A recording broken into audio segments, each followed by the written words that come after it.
நம்ம இன்னொரு பஞ்சாயத்து என்னன்னா, கட்சியில் ரொம்ப மூத்த தலைவர்.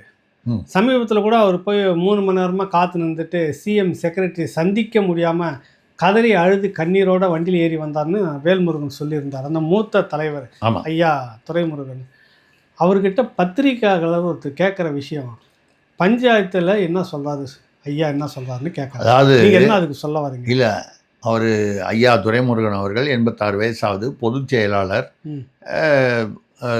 கலைஞர் ஐயாவுடையே 60 வருடங்கள் பயணம் பண்ணவர். வேற கட்சியிலேருந்து மாற்றாந்தோட்டத்து மல்லிகையாக வரல, ஒரே கட்சியிலேயே தொடர்ந்து இருக்கார். எம்ஜிஆர் இவரை கல்லூரியில் படிக்க வைத்தார் பணம் கட்டினா கூட, அவர் எம்ஜிஆர் தனியாக கட்சி பிரிஞ்ச போது என்னுடைய தலைவர் கருணாநிதி அவரை விட்டுட்டு வரமாட்டேன், உங்களை தெய்வமாக நினைக்கிறேன்னு சொல்கிறார். அந்த அவர் பேரில் உள்ள ஊழல் குற்றச்சாட்டு, குடியாத்தம் கூப்பிட்றான், அதெல்லாம் ஒதுக்கி வச்சுட்டு இந்த வகையில் அவரை ஒரு பாராட்ட அந்த விசுவாசத்திற்காக, கட்சி விசுவாசத்துக்கு பாராட்டுறோம். அவரை அவரால் கூட பல மணி நேரம் ஏற்கனவே பார்த்தீங்கன்னா அவர் 10 rupees ஒருத்தர் முதல்வரோட உட்காந்து பேசிக்கிட்டு இருக்காரு.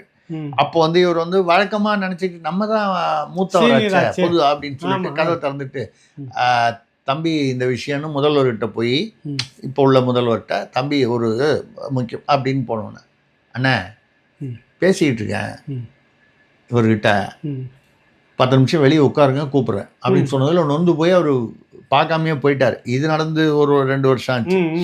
இப்போ இப்போ சில நாட்கள் முன்னால் 3 மணி நேரம் வெயிட் பண்ணியும் பார்க்க முடியல. அதாவது பார்க்க அலோவ் பண்ணல. என்னன்னா இவருக்கு சீட்டு கொடுக்க போகிறது இல்லை,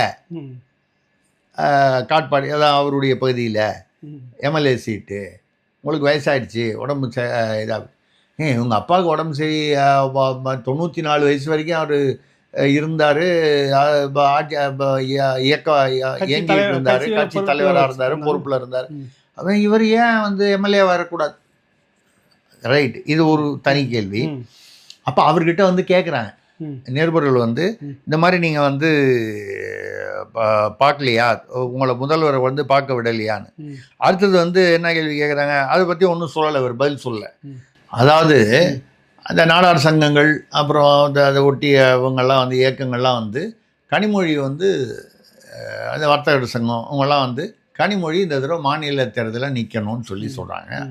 அவங்க விருப்ப மனு கொடுக்கல, பட் அவங்க பேரில் ஒரு 30 பேர் விருப்ப மனு கொடுத்துருக்காங்க. அது கனிமொழி நிற்க வேணான்றதுக்காக ஏற்கனவே அனிதா ராதாகிருஷ்ணன் அவர்கள் திருச்செந்தூரில் உடல்நிலை சரியில்லை, அதனால் இந்த முறை நான் நிற்கலைன்னு ஏற்கனவே அறிவிச்சிட்டாரு, தலைமைக்கு தெரிவிச்சிட்டாரு. அவரை கூப்பிட்டு, பரவாயில்ல உடல்நிலை சரியில்லைன்னா நொண்டியாவது நடந்து போங்க, நான் நொண்டி நடந்து போனா, உடம்பு சரியில்லைனாலும் பரவாயில்ல நீங்கள் நில்லுங்க அப்படின்னு அவரை வற்புறுத்தி நிற்க வைக்கிறாங்க. ஏன்னா அந்த இடம் காலி ஆச்சுன்னா இப்போ இந்த அம்மா கேட்டுருவாங்க. இந்த அம்மா கேட்கலன்னா கூட அவங்க கூட இருக்கிறவங்க, அது அவங்களுடைய ஆதரவாளர்கள் கேட்குறாங்க. இது பிரச்சனையாகுது. இது பற்றி எல்லா இடத்துலையும் அலசல் நடக்குது. இது நடக்கும்போது துரைமுருகன் ஐயா கிட்ட நிருபர்கள் கேட்குறாங்க, கனிமொழியால் உதயநிதிக்கு இடையூறா? ஏன்னா கனிமொழி உள்ள வந்தால் அப்புறம் நாளைக்கு ஒரு கால் துணை முதலமைச்சர் யார், இல்லை முதல்வர் ஓய்வு பெறுகிறார் என்றால் ஏதோ ஒரு காரணத்திற்காக, அதுக்கு நான் வெளியூர், எனக்கு நிலாவை பற்றி ஒன்றும் தெரியாதுன்னு சொன்னாருங்களா அவரா? ஏன் அதான் எனக்கு எதுவும் தெரியாது, கரெக்டாக சொல்லிட்டாரு. ஆமாம், நார்மலாக என்ன சொல்லணும், அப்படிலாம் ஒன்றும் இல்லையா? உண்மையாக இருந்தால் கூட கட்சியில் பொதுச் செயலாளர் முக்கியமான நபர், அப்படிலாம் ஒன்றும் இல்லையே. கனிமொழி நாங்கள் ஒரே இதுவாக தான் இணக்கமாக நாங்கள் கட்சியின் வெற்றிக்காக பாடுபடுறோம். இதுதான் எந்த சொல்லணும். துரைமுருகன் மட்டும் இல்லை, எந்த ஒரு தலைவர், மூத்த தலைவர் இல்லை அப்படின்னாலும் அப்படிதான் சொல்லணும். எந்த கட்சியாக இருந்தாலும் அப்படிதான் சொல்லுவாங்க. உள்ளுக்குள்ளே இருக்கிறத வெளிப்படையாக ஒத்துக்க மாட்டாங்க. இது சொல்லிட்டு, இல்லைங்க காட்பாடி வேட்பாளர் என்ற முறையில் அப்படின்னு அடுத்த நிருபர் ஒருத்தர் வேற ஒரு நிருபர் கேட்குறாரு, நான் காட்பாடி வேட்பாளர்னு உங்களுக்கு யார் சொன்னது? அப்படிலாம் ஒன்றும் இல்லை. அப்படின்னா என்ன அர்த்தம்? ஏதோ உள்ள சந்திரன் நிற்கிறான்னு அர்த்தம், வேற ஒன்றும் இல்லை. புரியுது? 7.5 அங்கே குறுக்க நிற்கிறான் அப்படின்னு அர்த்தம். இதுதான் அர்த்தம். கனிமொழியே தெரியாதுன்றாருங்களா? ஆமாம், அதாவது கனிமொழியால் இடையூறா எனக்கு அதை பற்றி தெரியாது. கனிமொழியால் உதயநிதிக்கு இடையூறான்றது அதை பற்றி இடையூறு இல்லைன்னு சொல்ல வேண்டியதானே. வெளியூர் அவரு. ஆமாம், பாவம் அவருக்கு தெரியல, எனக்கு ஒன்றும் தெரியல. அவருக்கு உதயநிதி என்ன பண்ணுறாருன்னு தெரியல, கனிமொழி என்ன பண்ணுறான்னு தெரியல. அவர் காட்பாடியில் அவர் வேட்பாளரா இல்லையானே இல்லைன்றார். அவர் என்ன அர்த்தத்தில் சொல்லியிருப்பார்? அதான் பஞ்சாயத்து இல்லை, அவர் யாரு? பொதுச் செயலாளர், கட்சியினுடைய பொதுச் செயலாளர். அவருக்கே என்ன நடக்குதுன்னு தெரியலையா? சொல்ற அளவுக்கு அது இல்லையா? இல்ல ஒருவேளை இவர்களெல்லாம் நாங்க வெளியே சிரிக்கிறோம் உள்ள அழுவுறோன்ற மாதிரி. அதேதான் அவர் கதையும் அதுதானா? அவர் கதையும் அதேதான். ஆ. உள்ளுக்குள்ள அவர் அழுதுகிட்டு வெளியில வந்து தெரியல, ம் இல்ல ம் நான் இல்ல, ம் எனக்கு தெரியல ம். இப்படின்னு சொல்ல வேண்டிய ஒரு ஒரு சோகமான சூழ்நிலை. அங்கேயும் ஒரு பிரச்சனை என்ன ஓடுது அப்படின்னா, ம். அங்கேயும் வந்து ஏறியவர்கள், புரியுதுல்ல உங்களுக்கு? ஆமா. யாருக்கு தெரிஞ்சிருக்கும். அவருக்கு பக்கத்துல மாவட்டம் தான், வெள்ளூருக்கு ஆமா, பக்கத்து ஆமா, மாவட்டம் தெரியும். யாரு? திருவண்ணாமலை மாவட்டம். தெரியும். அங்க ரொம்ப ரொம்ப ஜூனியர் அவரு அவரு அவரு அவரு அவரு இன்னொரு கட்சியிலேருந்து ஓடி வந்தவர். அவர் சொல்வது எல்லாம் நடக்கிறது, நம்ம சொல்றது ஒன்றும் ஈடுபட மாட்டேங்குது. கட்சிக்கு அவர் பொதுச் செயலாளராக நம்ம பேருக்கு வச்சுங்கிறாங்களா சும்மா? புரியுதுல்ல உங்களுக்கு? இல்லைங்க, நீங்க அங்கே அது கூட பாருங்க, வந்து ஏறிய பிற கட்சியிலேருந்து வந்து ஏறியன்னு அர்த்தம். நீங்க வேற யாரும் தப்பா நினைச்சிட போறீங்க. இல்ல ஏகலைவன் சார், ம். நீங்க வந்து இருங்க. திராவிடத்துடைய கோட்பாடே ஏகலைவன் சார்னாவே ஏதோ ஒன்று வைக்க போறீங்கன்னு அர்த்தம். ஆமா. என்ன கதை? இல்ல இல்ல ஆ. ஏகலைவன் சார்னு சொன்னது மரியாதைக்காக சொன்னேன். ஆ. அதனால உங்களை என்ன ஞான ஏகலைவன் இல்ல சொல்லிட்டேன். வேணும் வந்து அதெல்லாம் எழுந்து ஒரு 2 அடி அடிச்சிருங்க. இல்ல இந்த இந்த வார்த்தையை இல்ல மட்டும் இல்ல சொல்லாதீங்க. திராவிட கோட்பாட்டுல வந்து நீங்க வந்து சீனியாரிட்டிக்கு மதிப்பு ம் அப்படிலாம் ஒன்றும் கிடையாது. வயதுக்கு மதிப்பு ம். அப்படிலாம் ஒன்றும் கிடையாது. ஸ்வீட் பாக்ஸு மதிப்பு. ஏடிஎம் அதான் ஸ்வீட் பாக்ஸ் எல்லாம் எங்கேருந்து வருது? ஏடிஎம்லேருந்து வருது. ஆ. ஒரு காலத்தில் அண்ணன் ஜெகத்து ஏடிஎம், ம் அதுக்கப்புறம் ஏவாவேலு ஏடிஎம், ம். இப்போ ஏடிஎம்னா machine, Senthil Balaji sweet machine. Sweet box கொடுக்குற மிஷினு. ம் ம் எங்கே வந்து அப்படி ப்ரெஸ் பண்ணோன்னா ரூபா வரணும், எவ்வளோ அமௌண்ட் போடுறோமோ அது வரணும். ம் அப்படி இருந்தால் தான் மதிப்பு. ம் அவங்க மாற்றாந்தோட்டத்து மல்லிகையா அதை பற்றி கவலை இல்லை. ம் எல்லாருமே நான் சொன்ன லிஸ்ட்டில் பாருங்கள். ம் ஜெகத் ரட்சகன் எங்கேருந்து வந்தார்? ம் ஆரம்ப இருப்பனோட ஒரு காலத்தில் அதிமுக அவருக்கு உதவியாளராக இருந்து அப்படி வந்து தானே வந்தார். ம் ஆமாம். அடுத்தது இவர் ம் ஏவாவேலு எங்கேருந்து வந்தார்? ம். அதிமுகலேருந்து வந்தார். ம். செந்தில் பாலாஜி எங்கேருந்து வந்தார்? அப்படி தான் வந்தார். ம். அப்படியே நீங்கள் போயிட்டீங்கன்னா சேகர் பாபு வரிசையாக போயிட்டே இருக்கும். அது ஆட்சி கிட்டத்தட்ட 15 பேருக்கு மேலே 17 பேருக்கு மேலே இன்னைக்கு உள்ளே இருக்கிறாங்க, எல்லாம் அதிமுகலேருந்து வந்தவங்க. இன்னும் சொல்லப்போனால் அது வந்து நிறம் மாறிய பூக்கள், இந்த மாதிரி நிறம் மாறிய அதிமுக இல்லை, நான் வித்தியாசமாக சொல்கிறேன். ம். திமுக என்பது ம். அதிமுகவின் பி டீம். ஓ உள்ள நல்லா உள்ள இருக்கா? உள்ள நல்லா வந்துருச்சிங்களே, நல்லா இருக்கா? நல்லா வந்துருச்சிங்களே இது. ஆ அதிமுகவின் பி டீம் தான் திமுக. ஆ ஒன்றும் ஆமா, அதிமுக அப்படித்தானே இருக்கு எல்லாம். அது அவங்க மட்டும் தான் இல்லைங்க, இருக்காங்க. அதிமுகலேருந்து வந்தவங்களுக்கு தானே ஆதிக்கமும் அதிகாரமும் அதிகமாக இருக்கு. ஆமா. திமுகலேயே இப்போ கேனர் இருக்காரு, ஐ பெரியசாமி இருக்காரு, வேறு துரைமுருகன் எங்க இருக்காரு. இருக்கிறாருன்னு தெரியல. பெரியசாமி பெரிய அளவில் பேசப்படுறாரு. இல்லை, அவர் இந்த தடவை அவளுக்கு சீட் இல்லைங்க. துரைமுருகன் அழுகாட்சியாவே இருக்கிறாரு. இந்த மாதிரி இந்த சீனியர்களுக்கு இவங்க எல்லாருமே ஆ. திமுகலேயே இவ்வளவு வருஷமா இருக்கிறவங்க யாருக்கும் ம். எந்த ஒரு மரியாதையோ இல்லை மதிப்போ கிடையாது. ம், அதிமுகவின் பி டீம் திமுக. ம், நீங்கள் திமுகவின் பி டீம் அதிமுகன்னு அப்போ சொன்னாங்கன்னா எம்ஜிஆர் பிரிச்சுட்டு போனாரு அதனால அப்படின்னு சொல்லலாம். ம், ஆனால் இப்போ எப்படி ஆகிப்போச்சு? அதிமுகவின் பி டீம் ம், திமுக ம், அப்படிங்கிற அளவுக்கு இது வந்துருச்சு. ம். இது ஒரு வருத்தமான ஒரு இது நடந்திருக்கு. ம். இதுக்கு இதுல இன்னொரு விஷயம் தெரியுங்களா? இப்போ இந்த பக்கத்தில் வந்து அதிகாரம் இல்லை, மரியாதை இல்லை அப்படின்னு இருக்கிறாங்களே இந்த மூத்தவங்க 2 ஆமா. பேர், கூடிய சீக்கிரத்தில் வீம்புக்காக வேண்டி அதிமுகவுக்கு போகணும்னு முடிவு பண்ணிட்டு இருக்காங்களாம்.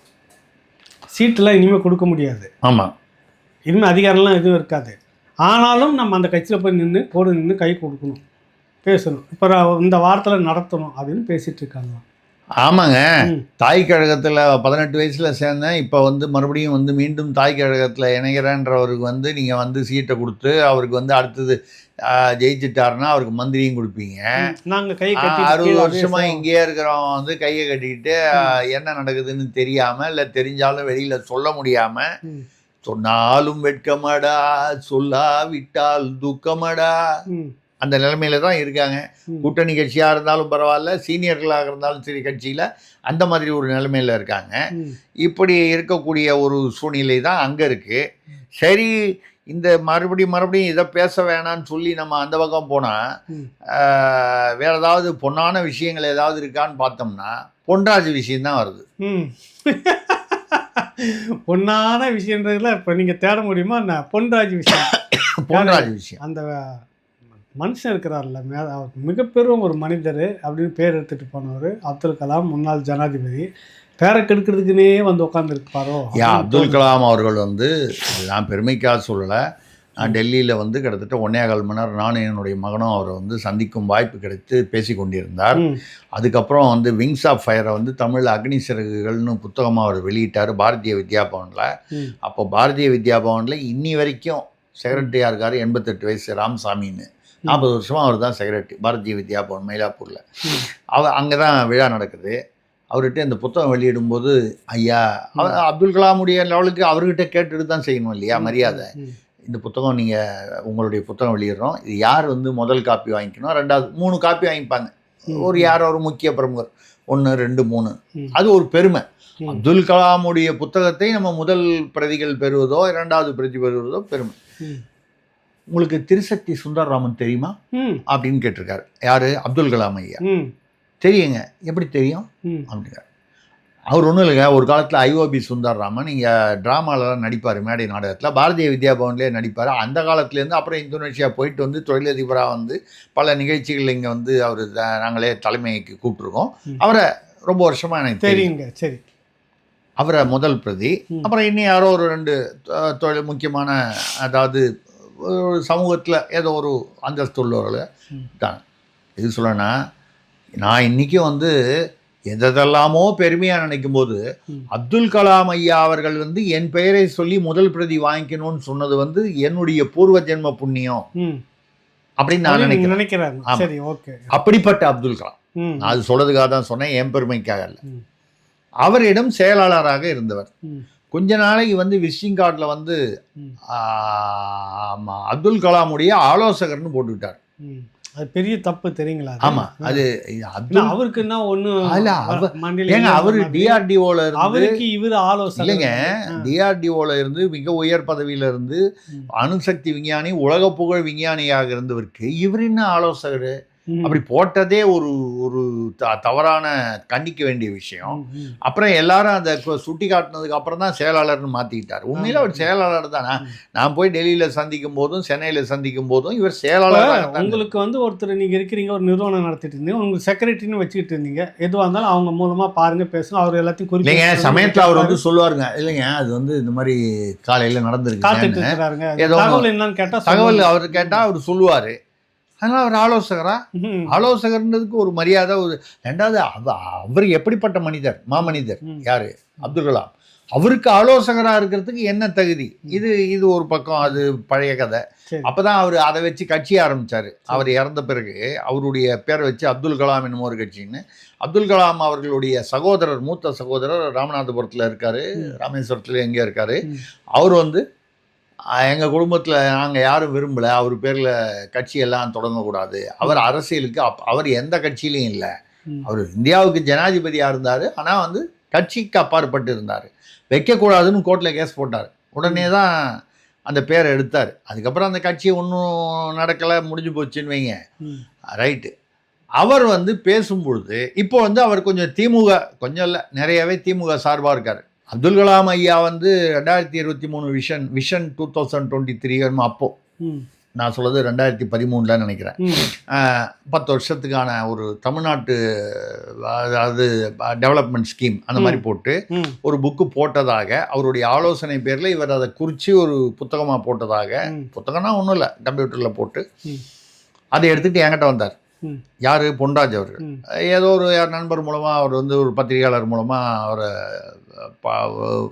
அறிமுகம் ஏற்பட்டு, அப்போது அவர் வந்து ஜெயலலிதா அம்மையார் முதல்வர் அவங்கள பார்க்கணும், நீங்கள் தமிழக அரசியல் பத்திரிகைலாம் இருக்கும், ஒரு பத்திரிகையாளர் பத்திரிகை அதிபருங்கிற முறையில் உங்களுக்கு கான்டாக்ட்ஸ் இருக்கும், எனக்கு வந்து அப்துல் கலாம் ஐயா வந்து இதை வந்து கொடுக்க சொல்லியிருக்காங்க. சொன்னேன், அப்துல் கலாம் ஐயா ஒரு ஃபோன் எடுத்து ஜெயலலிதாட்ட பேசுனா உங்களை கூப்பிட போகிறாங்க. இல்லை அவர் அப்படி விரும்பல அப்படின்னு ஏதோ ஒரு காரணம் சொன்னார். நம்ம வந்து ஏதோ ஒரு நல்ல விஷயம் தானே, அதில் என்ன இருக்குது அப்படின்னு சொல்லி உங்கள் சோர்ஸ் மூலமாக பேசி டைம் வாங்கி கொடுத்துட்டேன். பார்த்தோம், போனார், நிகழ்ச்சி நடந்தது. போயிட்டு வந்தவொடனே நம்மளுடைய போட்டி பத்திரிகைக்கு ஞாபகமாக பேட்டி கொடுத்தாரு. அது கூட நமக்கு வருத்தம் இல்லை, இவர் பேட்டி போட்டால் அதனால் ஒன்றும் இல்லை, போடாட்டாலும் ஒன்றும் இல்லை. போயிட்டு வந்து அந்த அம்மாவை பார்த்தேன். அதாவது கெஞ்சி கூத்தாடி உங்ககிட்ட அப்பாயின்மெண்ட் வாங்கி உங்க மூலமா போய் பார்க்க வேண்டியது. ஆமா, பார்த்துட்டு வந்த உடனே நான் அம்மையார் அவர்களை சந்தித்து இந்த மாதிரி நிகழ்ச்சி விஷயம் இன்னொரு போட்டி பத்திரிகை அது வேணும்ட்டே ஒரு போட்டி பத்திரிகை. அது மட்டும் இல்லாம போயிட்டு வந்துட்டு எனக்கு ஒரு தொலைபேசி மூலமா கூட நன்றி சொல்லல. அதுக்கு முன்னால என் ஆபீஸுக்கு 2 தடவையோ 3 தடவையோ வந்து இந்த அப்பாயின்மெண்ட் ஃபிக்ஸ் பண்ணணும்னு கேட்டவர் ஒரு தொலைபேசி மூலம் நான் போயிட்டு வந்தேங்க, நல்லபடியா பார்த்தேன், அமைச்சர்கள்லாம் பார்த்து சிலதெல்லாம் விளக்க சொன்னாங்க, ஏதோ 1-2 வார்த்தை சொல்லலாமே, ஒரு சும்மா ஒரு மரியாதைக்கு சொல்லலை. சரி ரைட்டு, நம்ம எதிர்பார்த்து உதவி பண்ணலாம், அது வேற விஷயம். அவர் வந்து இப்போ திமுக சார்பாக இருக்காரு. எப்போ ஜெயலலிதா கிட்ட போய் அப்பாயின்மெண்ட் வாங்கி போய் பார்த்துட்டு வந்தவர் இப்போ திமுக சார்பாக இருக்காரு. அது கூட அவருடைய இஷ்டம், அது அவருடைய விருப்பம், காலத்துக்கு ஏற்ற மாதிரி மாற்றிக்கிறாரு அப்படின்னு சொல்கிறோம். அவர் வந்து பேசும்போது அந்த விஜய், அவர் தாவேகா தலைவர் விஜயை பற்றி பேசும்போது அவருடைய மனைவி அந்த குடும்ப விவகாரத்து பிரச்சனை வெளியில் வந்தபோது சங்கீதா போனால் என்ன அப்படின்னு எங்கேயோ ஒரு ஊரில் ஒரு 2 பொண்ணுங்க நின்று பேசிச்சு. அதில் ஒரு பொண்ணு வந்து நாங்கள் அவருக்கு தளபதிக்கு வந்து தங்கச்சியாக இருப்போம், ஏன் பொண்டாட்டியாக கூட இருப்போம் அப்படின்னு சொல்லிட்டு போச்சு. அப்போவே நம்ம கூட பேசியிருக்கோம், பொதுவாக நான் நிகழ்வுகளெல்லாம் பேசியிருக்கேன். அது மாதிரி பேசியிருக்க கூடாது, தவறான ஒரு இதுல வந்து பேசுறது, அது உணர்ச்சி வசப்பட்டோ இல்ல ஆர்வ கோளாறுலயோ பேசுனது, அது எல்லா பெண்களுக்கும் பாதிக்குன்ற ஒரு பொறுப்பு அவங்களுக்கு இருக்கணும். முதல்ல அவங்களே வந்து திருமணமாகி குழந்தை உள்ளவங்கன்னு கேள்விப்பட்டோம். அப்படி இருக்கும்போது அந்த குடும்பத்துக்கும் ஒரு சங்கடம் வரும். அந்த குழந்தை ஸ்கூலுக்கு போகுது, இல்ல அந்த புருஷன் வந்து நாளைக்கு இடத்துக்கு போனா மற்ற சொந்தக்காரன் ஃப்ரெண்ட்ஸ் எல்லாம் என்ன கேட்பான், விஜய்க்கு பொண்டாட்டியா இருக்கேன்னு சொல்லல, இப்போ உங்களோட தான் இருக்காளா, இந்த மாதிரி ஒரு தேவையில்லாத ஒரு சங்கடத்தை உருவாக்கும். அவர்கள் பேசி இருக்க கூடாது. தேவைப்பட்டா நாங்க இப்படி இருப்போம்னு அங்க சொல்றது மட்டும் இவ்வளவு பிரபகண்டா பண்ண இந்த கூட்டத்துல தான், இதே இந்த கூட்டம் தான் அந்த பெரியவரை, தெரிஞ்சட்ட பெரியவரை நாங்க கல்யாணம் பண்ணி போய் ஈரோட்டுக்காரர் இருந்தாருன்னா நாங்க இன்னைக்கு கல்யாணம் பண்ணிக்கிட்டு இருப்போம் அப்படின்னு பேசியிருக்காங்க. இந்த பக்கமும் பேசியிருக்காங்க, நிறைய பேர் பேசியிருக்காங்க. பேசினா முற்போக்கு, அவர் அறிவு திறமைக்கு அவர் இப்படியான முற்போக்குவாதின்றதுக்காக அவங்க அப்படி சொல்லியிருக்கலாம்னு நீங்க கதை சொல்றீங்க. இந்த பக்கம் மட்டும் கேவலப்படுத்தி பேசுறீங்க. ரெண்டும் ஒரே சம்பவம். ஆமா, அப்படி பேசுறவங்க தெய்வானையா வள்ளியா யாரோ எல்லாம் பேசியிருக்காங்க, அதெல்லாம் விட்டுருங்க, வேற விஷயம். அந்த பெண் அப்படி பேசியிருக்கூடாது. இல்ல, இவர் என்ன பேசுறாரு, பொன்ராஜ் வந்து இந்த மாதிரி அவருடைய கருத்து ஏற்கப்படக்கூடிய கருத்து. அவர் என்ன சொல்றாரு, இந்த மாதிரி வந்து பொண்டாட்டியா கூட இருக்கும்னு சொல்றது வந்து தவறுன்னு சொல்றாரு. நம்மளும் அதே தான் சொல்றோம், கருத்துல வித்தியாசப்படலை. இது ஒரு தவறான முன்னுதாரணத்தை வந்து வரும். இதை பல பேர் வந்து அவங்க உணர்ச்சி வசப்பட்டோ ஆர்வ கோளாறுல பேசுறது இது வித்தியாசமாக புரிந்து கொள்ளப்படும் அப்படின்னு சொல்ற வரைக்கும் கரெக்ட். சொல்லும்போது விஜயுடைய பெண் ரசிகர், பெண் தொண்டர்கள் அது விசாரிகள் நிறைந்த கூட்டம்னு இந்த வார்த்தையை யூஸ் பண்ணிட்டார். இது வந்து தவறு, மாபெரும் தவறு. அந்த ஒட்டுமொத்த கும்பலையே சொல்றது வந்து பெண்கள் அரசியலுக்கு வர்றதே பெரும்பாடு. இப்ப ஆமா, அவங்க அரசியலுக்கு வந்து ஒரு சரிபாதி இடத்துக்கு வந்தாதான் ஓரளவுக்கு சரி பண்ண முடியும் எல்லாத்தையுமே. நீங்க கலாச்சார சீரழிவுன்னு சொல்லுங்க, இல்ல கலாச்சார சீரழிவுன்னு சொல்லுங்க, அந்த பொண்ணு பேசுனது தப்பு, இந்த மாதிரி யாரும் பேசக்கூடாதுன்னு சொல்லுங்க. இது வந்து அதனாலதான் விஜய் அவர்கள் போய் டிஜிபி ஆபீஸ்ல போய் புகார் அவர் நேரடியாக கொடுத்தாரு. ஆனா எனக்கு விஜய் பேரிலும் இதில் விமர்சனம் இருக்கிறது. அந்த ஒரு பெண் பேசுனாங்க, அது வைரல் ஆச்சு. இந்த மாதிரி விஷயங்கள்லாம் உடனே வைரல் ஆகும். ஒரு நடிகையுடைய நிர்வாணம், அதுதான் வந்து ரொம்ப வேகமா போகும். உங்களுக்கு சொல்றேன்னு, யாரோ ஒருத்தர் பேசுறாரு, ஏதோ ஒரு இப்போ சர்ச்சையில் அடிபட்டிருக்கிற ஒரு நடிகை பேரை சொல்லி அவங்களுடைய நிர்வாண படம் இருக்கிறது, என்னிடம் ஆதாரம் உள்ளது. ஒரு நாளைக்கு ஒரே நாள்ல 50,000 வியூஸ். ஒரு 50,000? ஆமா, 5 லட்சம் போகுது. ஆமா, இது வந்து நம்ம என்ன பண்ண முடியும், அப்படிதான் இருக்கு, அதுலதான் ஆர்வம் இருக்கு. ஆனால் ஒரு தலைவர் என்கிற முறையில் இவர் என்ன செஞ்சிருக்கணும், அந்த பெண்ணை கூப்பிட்டு பேசியிருக்கலாம், இல்ல அது யாரு என்னன்னு தெரியல, எங்கேயோ ஒரு மூலையில இருக்குன்னா கூட ஒரு பொதுவான அறிக்கை, இந்த மாதிரி பெண்கள் வந்து இப்படி பேசக்கூடாது, நான் வந்து உங்க அனைவருக்கும் நான் வந்து ஒரு மூத்த சகோதரன், நீங்கள்லாம் எனக்கு சகோதரிகளாக நான் நினைக்கிறேன், உங்களை பொறுத்தவரை உங்கள் குடும்பத்தில் ஒருவனாக மூத்த சகோதரனாக நினைத்து நீங்கள் பணியாற்றுங்கள், கட்சி வேலை செய்யுங்கள், தேர்தல் வேலை செய்யுங்கள், ஏதோ ஒன்று இப்படி ஒரு அறிக்கை கொடுத்துருந்தாருன்னா மரியாதையா இருந்திருக்கும். ஆனா அவர் எப்படி கொடுப்பாரு, அவர் மனைவி விவாகரத்து போட்டு அந்த அம்மா வந்து ரொம்ப கண்ணியமா அந்த அம்மா நம்ம பார்த்தது இல்லை, நமக்கு தெரியாது. ஆனால் அவங்க வந்து கொடுக்கும்போது 21லேருந்து இந்த பிரச்சனை இருக்குது, யாரோ ஒரு நடிகையோட பேசி முடிச்சுக்கலாம் பார்த்தோம், அது சரியாக வரல. அவர் நான் மாறிடுவேன்னு சொன்னார், மாறல. நான் ஏன் வந்து இவ்வளோ நாள் பொறுமையாக இருந்தேன்னா, அவருடைய பொது வாழ்க்கையில் வந்து ஒரு இடையூறு ஏற்படுத்தக்கூடாது. எவ்வளோ கண்ணியமான விஷயம். தனக்கு துரோகம் செய்த கணவனுக்கு வேறு ரீதியாக, அரசியல் ரீதியாக, பொது வாழ்க்கை ரீதியாக ஒரு துன்பம் வந்துவிடக்கூடாது என்று ஒரு மனைவி நினைத்தால் அந்த மனைவி யாராக இருந்தாலும் போற்றப்பட வேண்டியவர். கட்டாயம் இல்லையா? அந்த மாதிரி அதுக்கு என்ன பண்ணாரு, ஒரு ஏஜென்சியை வச்சு அந்த அந்த அந்த அம்மாவை வந்து இப்போ இவர் பொன்ராஜ் சொன்னாரு, அதே வார்த்தைகளில் வந்து பல இதில் போட்டாங்க. கேட்டது வந்து அந்த ஒரு ஏஜென்சி மூலமாக வந்து நீங்கள் பேசுனீங்கன்னா, ட்வீட்டு போட்டிங்கன்னா 200 ரூபா, நீங்கள் வீடியோ போட்டிங்கன்னா 5000 ரூபான்னு அந்த ஏஜென்சி கொடுக்குதான் இவர் சார்பை அப்படின்னு ஒரு தகவல் உலா வந்தது. அது உண்மையா இல்லையா தெரியும், விசாரிச்சு இருக்கலாம், அது சம்மந்தம் விசாரிச்சு இருக்கணும், பொறுப்பு உனக்கு இருக்குது. அதெல்லாம் வேணாம். அது மட்டும் இல்லை, ஒரு மேடையில் யாரோ அதை பற்றி கேட்டபோது அந்த அந்த பொம்பளையை பற்றி பேசாதீங்க, அது ஒர்த்லெஸ்ன்னு சொன்னார் விஜய் அவர்கள். இத்தனை வருஷம் வாழ்க்கை வாழ்ந்து மட்டுமல்ல, கருத்து வேற்றுமை என்ன வேணா இருக்கலாம். அவங்க சொல்கிறது உண்மை, அவங்க சொல்கிறது உண்மையா இல்லையான்னு கூட நம்ம கேள்வி கேட்க முடியாது. ஏன்னா மறுநாளே வந்து அந்த குறிப்பிட்ட நடிகையுடன் வந்து ஒரே உடையில் போய் ஒரு திருமணத்தில் வாழ்த்து சொல்லிட்டு வந்து ஆமாம் அப்படிதான் அப்படிங்கிற மாதிரி ஒரு ஒரு ஒரு பிம்பத்தை உருவாக்கினார். சரி, அதெல்லாம் அவங்க குடும்ப பிரச்சனை, நம்ம அதுக்குள்ளே போவேன். இத்தனை நாள் வாழ்ந்த மனைவியை வந்து ஒரு மேடையில், பப்ளிக் மேடையில் ஒர்த்லெஸ் அப்படின்னு அதை பிரயோஜனம் இல்லை. பதிலுக்கு அவங்க வந்து அவர் பேரை சொல்லி அவர் ஆம்பளையே இல்லை, அவர் ஒர்த்தே இல்லை, இப்படி ஏதாவது ஒன்று பேசியிருந்தாங்கன்னா அது எவ்வளோ பெரிய அவமானமாக இருந்திருக்கும். அதுவும் இப்போ அரசியலில் இருக்கக்கூடிய அவங்களிடம் பொறுமை இருக்குதா, பொறுமையுடன் கண்ணியமாக நடந்து கொண்டிருக்கிறார். பொன்ராஜ் பேசியது தவறு. ஆனால் விஜய் வந்து அந்த பெண் வந்து பொண்டாட்டியா இருக்கேன்னு சொன்னபோது எந்தவித ஒரு ரியாக்ஷன், அவர் தான் எந்த கட்சியில் இருக்கக்கூடிய சகோதரிகள் இப்படி எல்லாம் பேசாதீங்க, இது கட்சிக்கு பெண்களுக்கும் ஒரு பொது அறிக்கையாக பேசாதீங்க. கட்சி நான் என்ன சொல்றேன், நீங்க ஐயா வெளியே வந்து பேச வேணாங்க, பனையூர்ல வீட்டுக்குள்ளேயே ஜன்னல்லாம் சாத்திட்டு நீங்க வீடியோல பேசுங்க. அது கூட வேணாம், கஷ்டம். ஒரு ட்விட்டர்ல, ஒரு எக்ஸ்ல, ஒரு எக்ஸ் வலைதளம் ஒரு 4 லைன் போட்டு. இப்போ கூட என்ன சொல்றாங்கன்னா, ஏப்ரல் 20 அந்த இது வருது, அந்த விவாகரத்து கேஸ். அந்த அந்த அந்த குடும்ப நல நீதிபதி இருக்காரு, அவர் ரொம்ப டென்ஷன்ல இருக்காராம். என்னன்னா, அநேகமாக குறிப்பிட்ட அந்த கணவனும் மனைவியும் வந்து மனைவி வந்துடுவாங்க, இந்த கணவர் வந்து வருவாரா மாட்டாரா தெரியல, கேட்டால் பனையூருக்கு வாங்க, இங்கேயே கோர்ட்டு வச்சுக்கலாம் அப்படின்னு சொல்லிடுவார். ஏன்னா வந்து வெள்ள நிவாரணம் அங்கே தான், அப்புறம் தூய்மை பணியாளர்களுக்கு டீ சாப்பிட்றது அங்கே தான், பனையூரில் தான். அப்போ கோர்ட்டுக்கு மட்டும் அவர் வருவாரா? அவர் வந்து இப்போ ஏதோ நட்சத்திர விடுதியில் தான் வேட்பாளர்களுடைய அறிமுகம். அதே ஏன் கேட்குறீங்க, அனுமதி பெரம்பூரில் வேணும்னு கேட்டாரா? அதில் வந்து அது என்ன முல்லை நகரம் எங்கே ஒரு இடத்துல கேட்டிருக்காரு, அங்கேருந்து அப்படியே நேராக பெரம்பூர், வில்லிவாக்கம், அண்ணா நகர் தாங்க. அதில் அந்த பெரம்பூரில் அந்த முல்லை நகரில் எவ்வளோ அந்த தெரு சந்து முனையில் சந்து கூட்டம்னு சொல்லுவாங்களே, அங்கே 3000 பேர் கூடுவாங்கன்னு அனுமதி கேட்டிருக்காங்க. அவ்வளோதான் இடம் வருவாங்க. இல்லை, 3000 பேர் அங்கே நிற்க முடியாதான். இது காவல்துறை வந்து அறிக்கை மூலமாக சொல்லியிருக்காங்க. முல்லை நகரில் அது ஏதோ SM நகர்லேருந்து வந்து முல்லை நகர், நமக்கு அவ்வளோ தூரம் இடம்லாம் புரியல.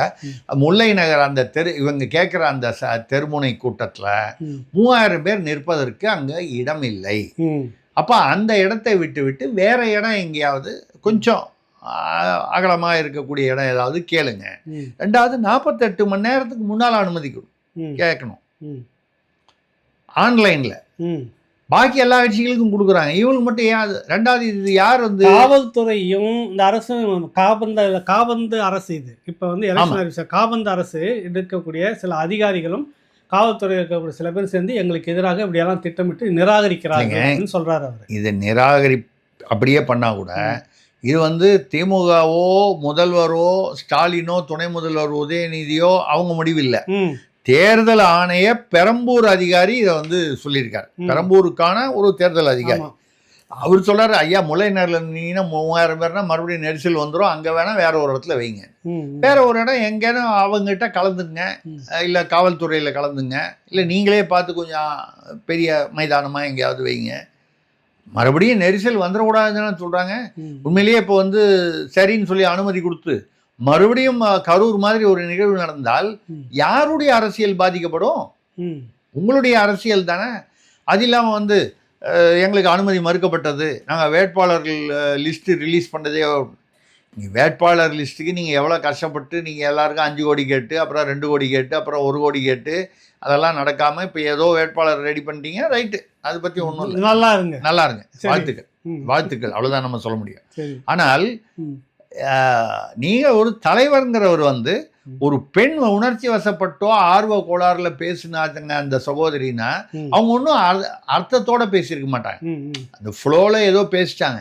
இந்த மாதிரிலாம் பேசாதீங்க, இது கட்சிக்கும் எல்லாருக்கும் கெட்ட பேர், உங்களுக்கும் கெட்ட பேர் வரும் அப்படின்னு ஒரு அறிக்கை அன்னைக்கு சொல்லியிருக்கணும்.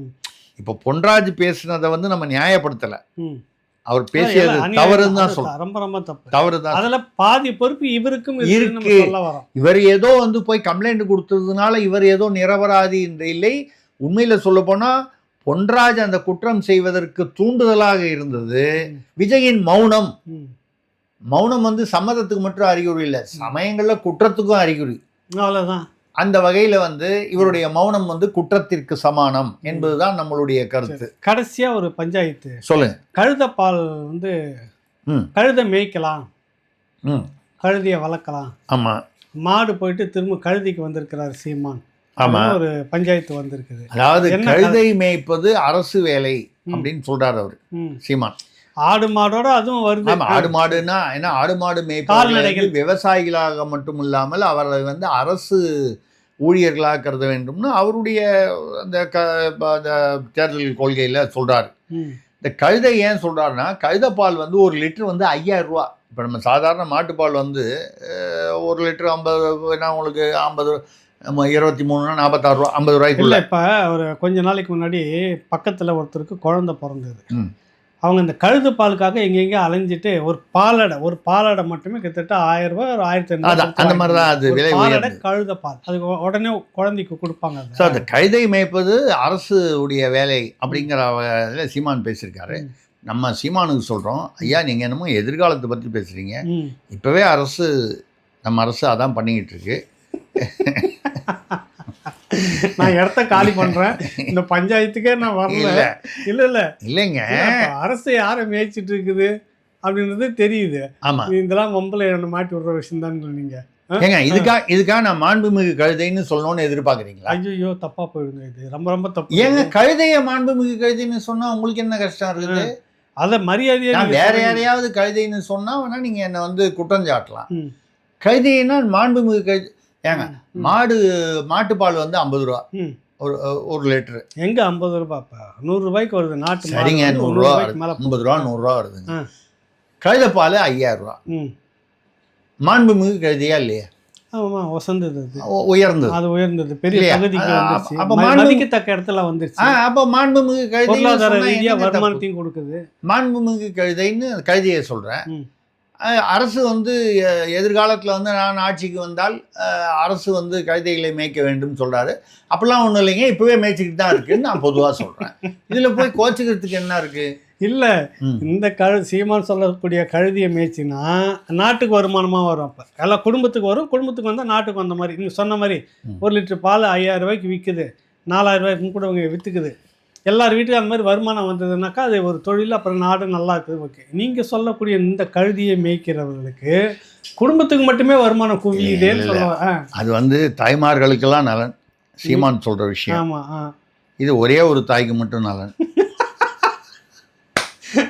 புரிஞ்சிருச்சு, ஒரே ஒரு தாய்க்கு மட்டும் புரிஞ்சிருச்சு. இவ்வளோதான் மேட்ரு. இல்லை, முடிக்கும் போது ஒன்று சொல்லி முடிச்சிருவோம். திராவிட மாடல் எவ்வளவு தெளிவான மாடல், வலிமையான மாடல்ங்கிறது புதுச்சேரியில் தெரிஞ்சு போச்சு. அதை சொல்லி முடிச்சிருவோம் அந்த பஞ்சாயத்தை. என்னன்னு கேட்டிங்கன்னா, புதுச்சேரியில் 6 இடத்துல காங்கிரஸும் திமுகவும் கூட்டணி, ஏதோ இவங்க 16 அவங்க 14ன்னு ஏதோ ஒரு கணக்கு. அதில் விசிகாவுக்கு 3 கொடுத்துருக்காங்க, அது அந்த திமுகவுக்கு உள்ளதில் ஏதோ ஒரு கணக்கில் கொடுத்துருக்காங்க.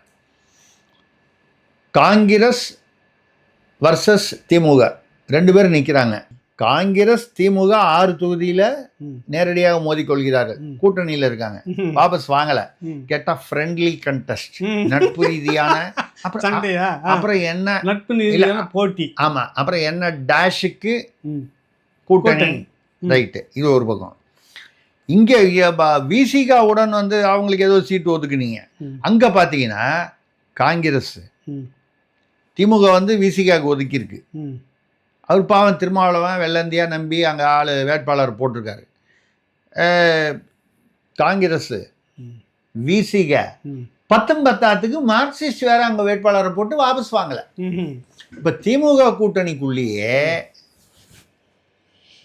காங்கிரஸ் விசிக அங்கே வந்து இருக்குது. அங்கே மார்க்சிஸ்ட் வந்து கூட்டணியில் வந்து அதிகாரபூர்வமாக அங்கே கூட்டணியில் இணையலாம். ஆனால் தமிழ்நாட்டில் கூட்டணி, இந்திய கூட்டணியில் இருக்காங்க, தமிழ்நாட்டில் தேர்தல் கூட்டணியில் இருக்காங்க, அங்கே வந்து நிற்கிறாங்க. இது திராவிட மாடல் எவ்வளவு குழப்பத்தில் இருக்குது பார்த்தீங்களா? இப்போதான் உங்களுக்கு தெரியுமா அது? இல்லை இங்கேயே வந்து வெளியில் வந்திருக்க வேண்டியதுங்க. அதை பெட்ஷீட்டு போட்டுன்னு குமுறி உள்ளே அழுதுன்னு குமுறிக்கிட்டு இருக்கிறாங்க. தெரியல இல்லைங்க, அங்கே தெரிஞ்சிடுச்சு பாண்டிச்சேரி. இல்லைங்க, இப்போ தேர்தல் ஆணையம் வந்ததுக்கப்புறம் எல்லாத்தையும் அவுத்துட்டாங்களே, தப்பாக நினைக்க போகிறீங்க. நீங்கள் வந்து உடனே வந்து மனோ தங்கராஜ் பேசின மாதிரி இருந்து என்னமோ அவுக்குறாரு, எதுமோ கோமனங்கம்லாம் பேசினாரு, நம்ம கூட பேசணும். அதை பேச போய் தான் நமக்கு ரிப்போர்ட் அடித்தாங்க. இருக்கட்டும், ஆனால் அவர் சொல்லிட்டாருங்க, அவர் கரெக்டாக சொல்லிட்டாரு. எல்லாரும் வந்து என்ன மலைக்கல்லன்னு சொல்றாங்க. நான் மலைக்கல்லன் இல்லை, இயற்கையின் காதலன். அப்படி இருக்க போய் தான் அடிச்சுன்னு போகுது மலைய. இல்லை எனக்கு என்னன்னா, இல்லை நீங்க இயற்கையின் காதலனா இருக்க போய் தான் சொல்றேன், தூக்கிட்டு போறீங்கன்ற மலைய. அது நீங்க அப்படி நினைக்கிறீங்க. நான் வந்து அந்த ஏரியாவில் இயற்கைன்ற பேரில் ஏதாவது பொண்ணு இருக்கான்னு எனக்கு கவலையா இருக்கு. இயற்கையின் காதலன்னு அவர் எதை சொன்னாருன்னு தெரியல. சரி, அவர் இயற்கை நேச்சர் அதை சொல்றாருன்னா, இயற்கையின் காதலன்னா ஐயா நீங்க மட்டும் இல்லையா, நானும் மலை கொள்ளைன்னா தப்பா போயிடுது பாக்குறதுக்கு. அதனால பேர் இப்படி மாத்தி சொல்றாரு. நம்ம அதை நேரா நீங்க அவனை வச்சுங்கிறீங்கன்னு அதெல்லாம் பேசின இதெல்லாம் நம்ம பேசக்கூடாது. இருந்தாலும் சொல்றேன், அவங்க இலக்கிய பெயர் இல்லைங்க, திருமணம் கடந்த உறவு அதெல்லாம் பேரை மாத்துறாங்க. இயற்கையின் காதலன்னு சொல்றது கரெக்ட். ஐயா நீங்க மட்டும் இயற்கையின் காதலன் அல்ல, பொதுமக்கள் எல்லாரும் ஒரு பொறுப்பான குடிமகன்கள் எல்லாருமே இயற்கையின் காதலர், நேசிக்கக்கூடியவங்க தான். இயற்கை காதலர்கள் என்றால் அதன் மேல் அன்பு செலுத்துபவர்கள், மரியாதை செலுத்துபவர்கள், ஒரு நேசிப்பவர்கள். இயற்கையின் காதலன்னு சொல்லிட்டு நான் கேட்குறேன், போத்தியராஜன் உங்களுக்கு ஒரு பிஏ இருந்தார்ல, அவர் உங்கள் சார்பாக வசூல் பண்ணிட்டு 1 கோடி ரூபா எடுத்துட்டு கேரளாவுக்கு ஓடி போயிட்டார்ல, எஸ்பிட்ட போய் கம்ப்ளைண்ட் பண்ணி அந்த போத்தியராஜை பிடிக்க சொல்லி கேட்டீங்களே, இயற்கையின் காதலரே 1 கோடி ரூபா எப்படி சேர்ந்தது வசூல், எங்கேருந்து வந்துச்சு? சரி, போத்திராஜ் வந்து போயிட்டாரா கேரளாவுக்கு, அவரை பிடிக்கிறதுக்கு ஏற்பாடு பண்ண சொல்லி எஸ்பிட்ட பேசியிருக்கீங்களா?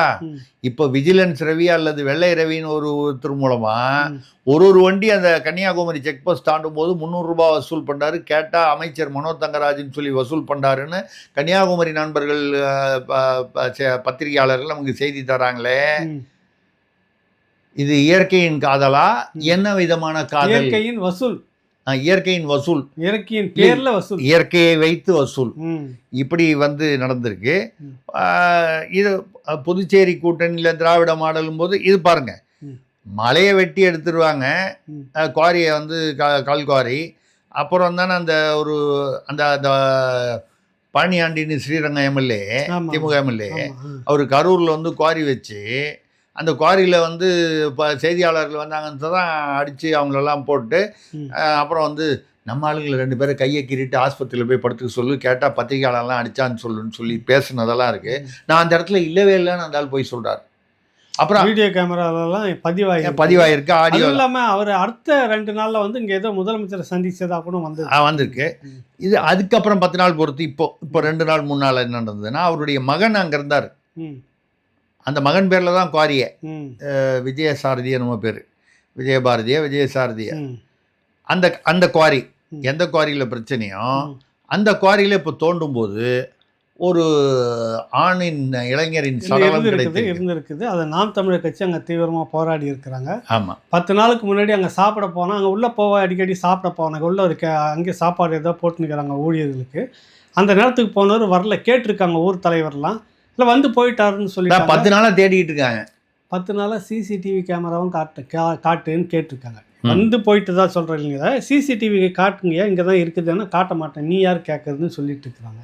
அப்புறமா தோண்டும் போது இப்போ அந்த அந்த கல்லெல்லாம் வாரி தோண்டும் போது உள்ளே கடந்திருக்கு. அவரை போய் தோண்டி கேட்டால் மனநலம் பாதிக்கப்பட்டவரான். அவராக போய் தோண்டி உள்ள அப்போ நம்ம மனோ தங்கராஜ் சார் மாதிரி, மனோ தங்கராஜ் சார் மாதிரி பழனியாண்டி சாரும் இயற்கையின் காதலன் போல இருக்கு. அவர் கூடுதலான இயற்கையின் காதலன் நீங்க நினைக்கிற மாதிரிலாம். இவர் மலை விஷயமா வந்து இயற்கையின் காதலன். அவர் வந்து எல்லாம் ஒண்ணுதான், ரெண்டும் கல்குவாரியில தான் வந்து நிக்குது. மலையை பேத்து கல்குவாரி, இது வந்து 10 அடி சட்டப்படி தோன்ற இடத்துல 40 அடி வந்து வச்சு தோண்டி, அந்த பொக்லைன் மிஷின் வச்சு 40 அடி தோண்டி. ஆக இயற்கையின் காதலன்னா என்ன? இப்போ இந்த கோஷ்டிகளை நீங்கள் வந்து என்னன்னு சொன்னீங்க? மாண்புமிகு நான் அது சொன்னது கழுதையை சொன்னேன். இல்லை சொல்கிறேன், இல்லை இங்கே வச்சுக்கிட்டு ஏதோ அப்படிலாம் பேசாதீங்க. இல்லைங்க சொல்லலைங்க, நீங்கள் தயவு பண்ணி புரிஞ்சுங்க. டப்புன்னு உங்கள் பேர்லையும் என் பேர்லையும் வழக்கு போட்டுரும்.